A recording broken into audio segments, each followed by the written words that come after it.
பாஞ்சாலி சபதத்தால் பாரத போர் ஏற்பட்டது.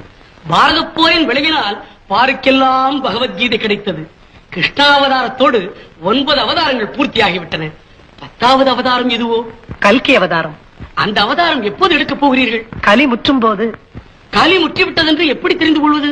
சத்தியம் பொய்யாகும், தர்மம் தலை சாயும், அறநெறிகள் அலைமோதும், அதர்மம் அரசாளும், பருவநிலை மாறும், பசுமைக்கு பஞ்சம் வரும், வறுமை சதிராடும், மண்ணுலகே நரகாகும்.